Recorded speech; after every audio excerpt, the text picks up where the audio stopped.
একসময় এক ঘন জঙ্গলের রাজা ছিলেন সিংহ মহারাজ। তিনি খুব ন্যায়পরায়ণ রাজা। রাজসভা নিয়েই বেশি ব্যস্ত থাকতেন। জঙ্গলের মাঝখানে ছিল বাদর কাকুর বিশাল পেয়ারা গাছ। গাছ ভর্তি টসটসে পেয়ারা।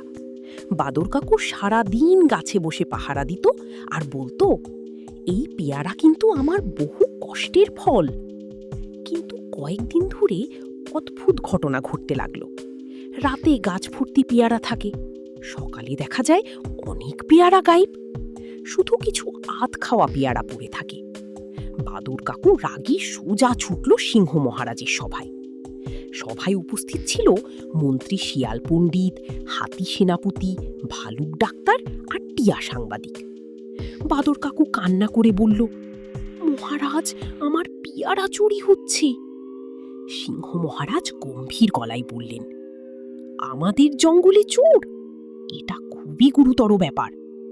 তারপর তিনি বললেন, মন্ত্রী শিয়াল পণ্ডিত, চোরকে ধরার দায়িত্ব তোমার।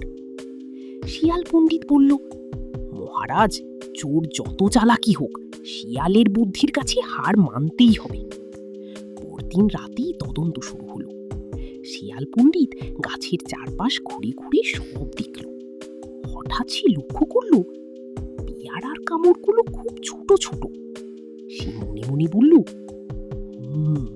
বড় প্রাণী হলে এত ছোট কামড় হতো না।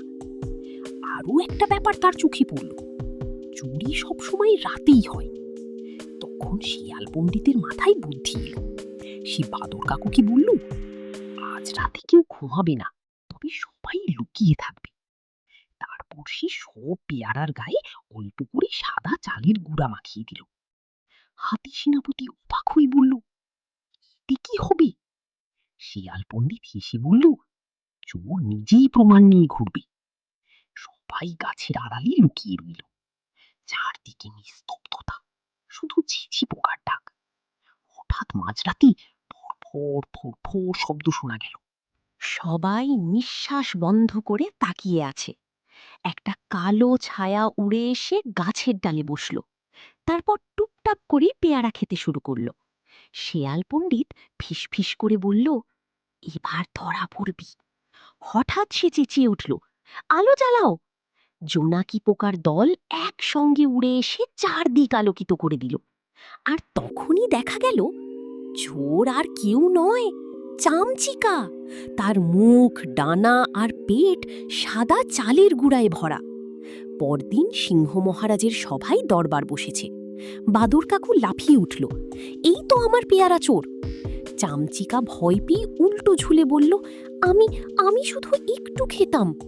শিয়াল পণ্ডিত বলল, চোর যতই চালাক হোক, কোনো না কোনো ভুল সে করেই ফেলে।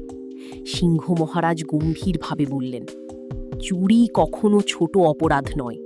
অন্যের কষ্টের জিনিস অনুমতি ছাড়া নেওয়া অন্যায়। চামচিকা মাথা নিচু করে বলল, মহারাজ, আমি ভুল করেছি। পেয়ারা খুব পছন্দ ছিল, তাই লোভ সামলাতে পারিনি। বাদর কাকু একটু শান্ত হলো।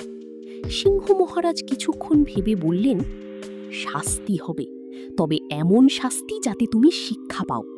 তিনি আদেশ দিলেন, 1 মাস তুমি বাদর কাকুর গাছ পাহারা দেবে। চামচিকা মাথা নেড়ে বলল, আমি রাজি মহারাজ। তারপর থেকে সে সত্যিই মন দিয়ে কাজ করতে লাগলো। কয়েক মাস পরই জঙ্গলে আরও অনেক পেয়ারা গাছ হলো। সবাই আনন্দে পেয়ারা খেল। আর বাদর কাকু হেসে বলল, চোর থেকে এবার মালি হয়ে গেছো দেখছি। সবাই হেসে উঠল। নৈতিক শিক্ষা, লোভ মানুষকে ভুল পথে নিয়ে যায়। অন্যের জিনিস চুরি না করে অনুমতি নিয়ে ব্যবহার করা উচিত।